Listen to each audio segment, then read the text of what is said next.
Hey guys, it's Zach, and welcome to episode 19 of Let's Play Chrono. Okay, in the last episode, we made it into Viper Manor, took out some guards, dressed up as some dragoons, stole some treasure, and we're now in this laboratory with Lucia, and we defeated one of her experiments. Alright, so in this episode, we're going to explore more of Viper Manor, and apparently we met up with a mysterious life form who is Pip. So, yeah, awesome stuff. And his dream is to sail the vast sea on a big, huge ship. Awesome dream, Pip. Awesome dream. So I'm thinking Pip will be a potential party member later on. I don't remember Pip really that much, but yeah, I guess, you know, potential party member. So right, anyway. So quick thing here. This is post commentary. Because Audacity crashed just after I finished this. Mainly because I'm recording this with my HD capture card. Well, actually, yeah. Well, I recorded this with my HD capture card, and it took up a lot of processes. So Audacity crashed just after it, and I did not feel like going through the I did not feel like going through the 340 temporary files it made and piecing those all back together for this. So yeah, that's why this is post commentary. I'm not going to be reading the text really. Occasionally I might summarize it or tell a little something else like why I did this and that. But for the most part, I mean, you guys can read it. I'm not going to read it because I in the live commentary I did read it, and so it would be up on the screen for long enough for you guys to read it. But anyway, and of course, you know, Audacity, it's the temporary file format is .au, which is an old format. This is a poltergeist, by the way, that's inhabiting this door. It's an 80s yellow, and when you take its health down enough, you will it will start spawning other enemies that you've seen before, like the enemies that we battled in the very last battle of the llast episode, as well as Komodo Dragon for some reason. So right, anyway, okay. So now the Audacity saves its temporary files in .au format, which is an old format, but it encrypts it in some way that no converter would ever use it, because if it didn't do that, then I'd be like, okay, fine, I'll just do a batch convert, and then summon them all in my editor, and then just select them all and piece them together as, you know, in one huge sequence. And that's fine. I wouldn't mind doing that. But the fact is, Audacity does, you know, encrypt them in some way so that only it can read it. And so with that, I would have to load them all in Audacity and cut and paste each one by one into one audio track and use that, and I just didn't want to do that. So right, anyway, so while I'm using my HD capture card, it's because I'm now forced to play this game on my PS3, which is how it probably looks a ton better than it did before. Because, of course, I'm now capturing HD. So, I had to play this on my PS3 because for some reason my HD capture card does not want to work with the PS2. Like, it does. It has my HD capture card has a HDMI output, a component input, a component output, and a composite input. So I connected the PS2 through the composite input. It read the menu. It could see the menu, but when I popped in the Chrono disc into the PS2, the image flickers out. And yes, I know Guile died. At this point, I was like generally shocked that Guile died. And that's why thus I'm standing here. I did not say anything in the live commentary. I didn't do anything. I was just shocked because I didn't expect the attack to be that powerful. But Guile's not actually dead, by the way, and you'll see that when we return back after this battle. So anyway, so what so the image flickered out like it's loading up a new video. I'm like, okay, that's fine. But then nothing came back up. There was no picture, there was no audio. It just didn't come back up at all. And so I was like, okay, what's going on here? So like, I unplugged my PS2, hooked it back up to my HD TV, and it came up on there. So there's for some reason my capture card didn't want to work with the game, because in my experimentation I had popped in a PS2 game disc. Like I popped in Kingdom Hearts 2 just to see if it could read that, and it did. It showed up fine in the capture sequence, no problems there. So I don't know, for whatever reason it didn't want to use Chrono Cross, or I don't know. It's weird. So right, anyway. So, thus I have to play on my PS3 now. I've been meaning to switch it over to my PS3 for a while now, because it'd be a real big pain to take over to my PS2, my PS3, and my 360 to school with me. So I really wanted to just move it over to my PS3 and play it from there. However, I wanted to also move over my save from my memory card over to my PS3, and apparently I can't do that unless I have a PSP or a memory card adapter for the PS3. Basically, I have a soft-modded PS2, and so I can use the file browser that's on it to copy over the game saves from the memory card to a USB device. However, the only way the PS3 will be able to read it is if it's in a PSV format, which is the encryption or the format that PS3 can read. And apparently I would need a PSP in order to do that. I don't have a PSP, so thus I couldn't do that, and there's no converter that I could find that can do that. So, right. So, was it? Okay, alright. So I couldn't move it over the save, so thus I had to play the, thus I had to play the entire game over, on my PS3, which is why this episode is now late, because I'm recording this commentary on Sunday. I recorded this, like, Saturday night, because I spent the entire, like, late afternoon and evening playing the game on my PS3 to get back up to where I was in the LP. And, thus, now everything looks a little bit different. In fact, I'm going to show you some of the elements. They've changed now, and you can see what they are. I did get Ice Blast, which I forget from which battle. I think it was a battle with the bird at the top of the cliff before we got into the grounds of Viper Manor. I'm not sure though. But yeah, Ice Blast is really, really powerful attack. In fact, you just saw it in that battle. And yeah. Anyway, so I'm just showing up these. Quick thing, Guile. I used to have Cure and Heal on him, but I swapped those out because he's not a really good physical attacker. So I just gave him all attack elements because Serge and Kid have healing elements and can heal him up and everything. So right, you can take a look at that. There's also going to be some equipment that I swapped around and stuff. So, alright, anyway. So, now back to the stories.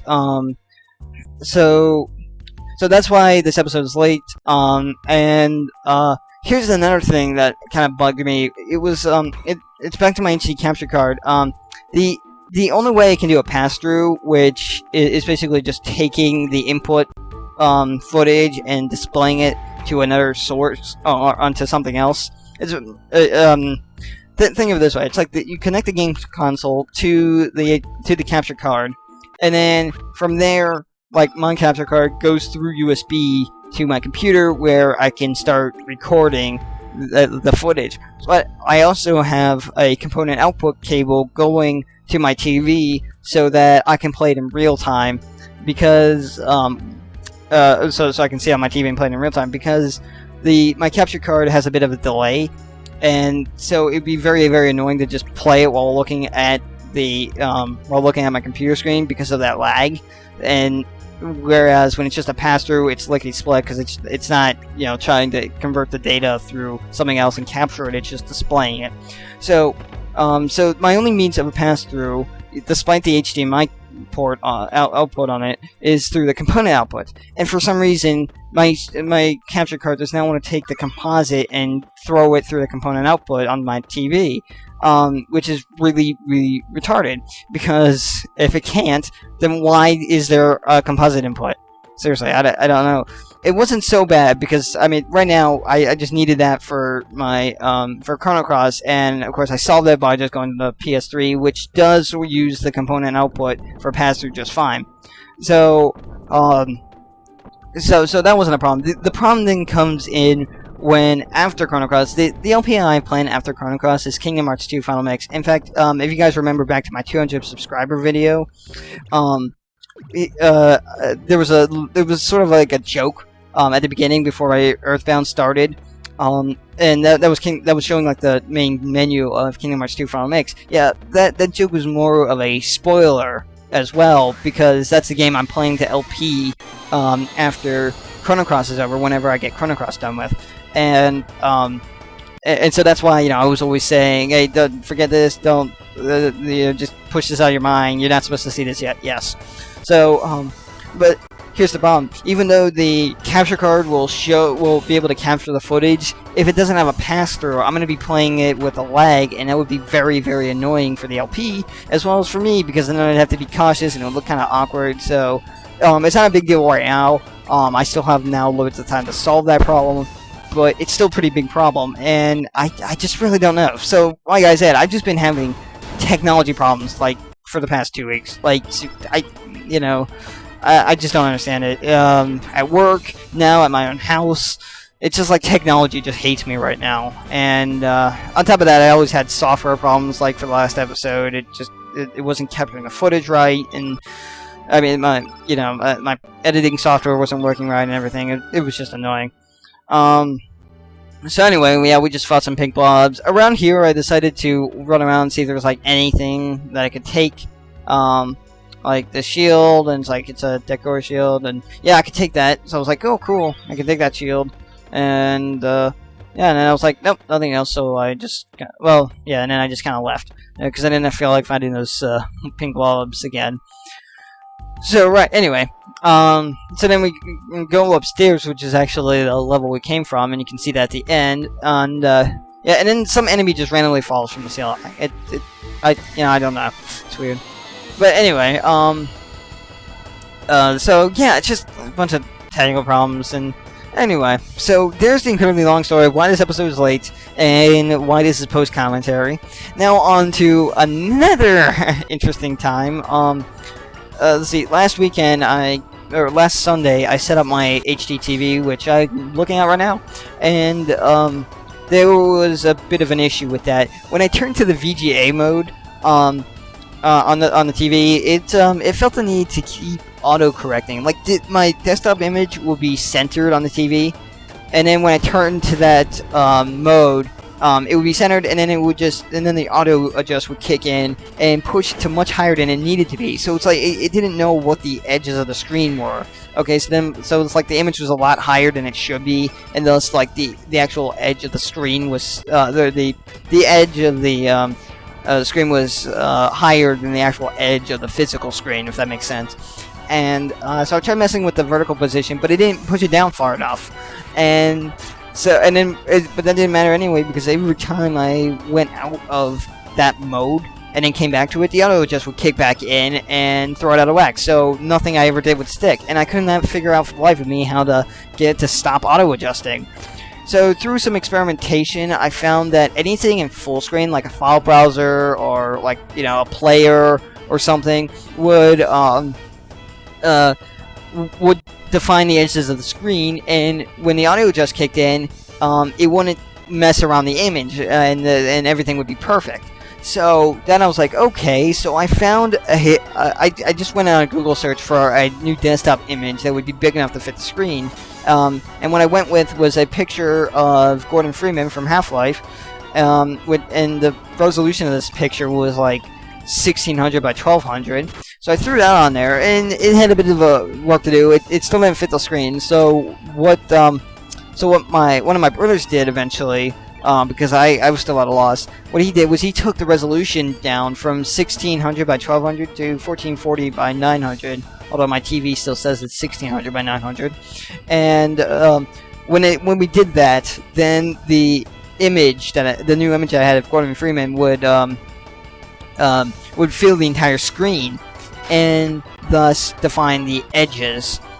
So when the audio just kicked in, whenever I switched the mode, it would since the image fills the entire screen, the audio just won't push it higher than it needs to be, and so thus the boundaries for the screen stay where the actual physical screen is. So yeah, that was a bit of annoying. I wish I could just solve the issue of, hey, not having the audio adjust kick in, but unfortunately I can't. There was literally no option. There was nothing in the manual at all. It just keeps doing that. So now I just have to keep this image, or find if I ever want to change my desktop image, I have to make it be a 1600 by 1200 image, so it fills the entire screen. So anyway, so I went into this room, and look, it's Karsh. So yeah, anyway, and yeah, so he's like, don't open that. I was like, oh, chest. And then just for fun, I kept doing this, just to see what he would say, and yeah, it's actually really funny, because then he starts to say, "Yeah, you're still at it." So he's saying I must be really bored, and then he starts counting. And I make it up to about like 12 times before I'm like, okay, I might as well just go talk to him. But like literally, I'm just like, wow, you must be bored as well if you're counting the number of times I'm trying to open this. So I'm bored, you're bored. Wow, we're both bored in this room. Because I was like, surely you have something better than dude, and then count the number of times I have to do it. So yeah, then I talk to him, and who are you? What, you don't know who I am? What are you, rookies? You know? Well, listen up and don't forget. I'm one of the 4 divas of the AC Dragoons, headed by General Viper. Okay, sounds cool. Yeah, no, I wouldn't. Yeah, the name's Karsh. I know I wouldn't say I read it, but I got done with my story a lot sooner than I thought I would. So I guess I'll just read something. Yeah, the Serge. I don't know. What else am I going to talk about? Okay, so you know, I basically got done with all my stories. So technology hates me. I had a problem with my TV, but now it's fixed. Yeah, seriously. I mean, literally.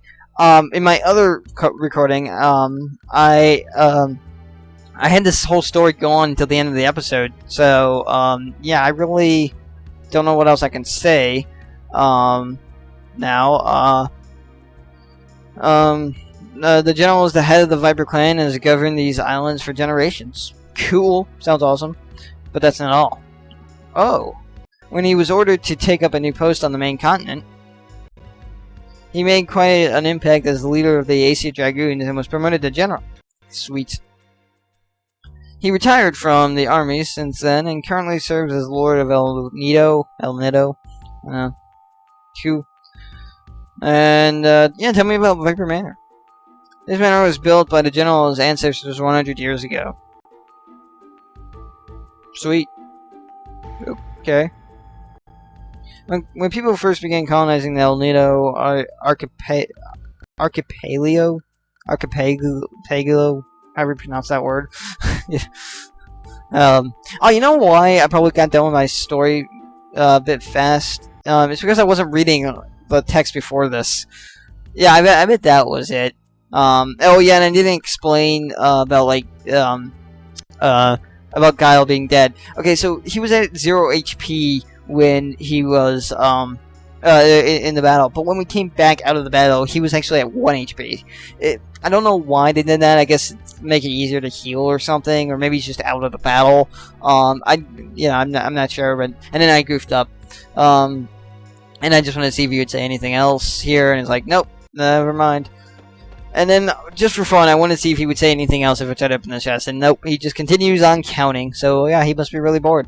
So, right, anyway, so yeah, so Guile wasn't actually dead. Around here, I just kept going around seeing if I could take anything. Yeah, quite foolish, I think, if trying to steal something from Karsh's own room, but, yeah, right. So yeah, he's not actually dead. So we can just heal that up right quick. Here, coming up is going to be a battle that I'm cutting. Of course, actually, in the editor, I've already cut it, but, unfortunately, for some reason, Premiere likes being a dick and won't update the image fast enough for me to talk about what's happening on screen, so I'm pretty much playing the original file at this point. So I guess I will see you guys in a moment, but really it should not be a moment. But anyway, yeah, cutting this battle, and here's hoping God doesn't die. Okay, I'm back. So, yeah, really, that would take, like, no time at all, had Premiere not decided to be a dick and refuse to update smoothly for me and stop crashing and everything. I swear, just technology hates me. But anyway, so after we defeated that poltergeist, I went to this room and tried to open this chest that, like I did with Karsh, and he's like, only I can open that. And I was like, okay, well then, who are you exactly? I don't know. So, yeah, it's Zoa, apparently. I was like, who are you? Ha, I'm Zoa. One of the 4 valiant divas of the AC Dragoons. Cool. Sounds awesome. Who are the 4 divas? I say 4, but actually there are only 3 of us. Oh, that sucks. Karsh next door, Mercy in the library, and I. Our leader, Dario, died in an accident 3 years ago. Oh man, that blows. That sucks for him. Sucks for anyone who knew him. Yeah, tell us about Dario. He wielded the holy sword Elanzer and was a trusted confidant of General Viper. Okay, so you guys remember back in Termina when we went and we found Karsh's boat, and I went into that house and lifted those 2 weights and stuff from like Serge lifted those 2 weights. Yeah, that area. When we first went there was Riddle and Glenn, who were mourning the loss of Dario. In fact, actually, and they wanted a bellflower for their prayer. And actually, back in Fossil Valley, you know where that at the top part where we found the skull. Okay, there was actually like a giant gorge, and then on the other side was a cliff. I found a way over to that across that gorge, and over there, I found a plant which was a bellflower. So I picked it, and then when I met up, this was when I was playing on the PS3, and then when I found Glenn and Riddle there in Termina, they asked for it, and I gave it to them for free, and because it was the general, it was a kind thing to do. So then, and so that was a very nice thing to do for them, and I didn't realize that you could do that. So anyway, he was engaged to the Miss Riddle, and he died an honorable death during a mission to the Isles of the Damned 3 years ago. And Karsh was on that same mission, but refuses to say much about it. So sad. And of course, they were friends. They're always competing with one another. So Dario's death happened soon after he was engaged to Miss Riddle. That has to blow. So she was a widow before she was even married. And of course, many rumors have surfaced. And I was like, oh, alright, nothing else. So then, just for fun, just like I did with Karsh, I wanted to see if he would say anything else if I tried to open his chest. And he's like, only I can open that. And only I can open that. I was like, oh, okay, well, bye. And, yeah, so pretty much, we're getting pretty much towards the end. Of course, I accidentally went back into Karsh's room because I forgot we already went in there. Yeah, it was pretty late. I'll be honest with you, it was just about Sunday. It was like 11:30, I think, when I was last night when I was recording this. And so, yeah, anyway, so now we're back to pretty much where we started this. There's where we entered and fell down that pit and such. So, right, anyway. Okay, so that does it for this episode. In the next episode, we are going to explore more of Viper Manor, and hopefully we'll find a way through that door at the top there, because, well, we really have to go through there at some point. We just need the combination. What could it be? I don't know. So, and I guess, yeah, I'll see you guys then.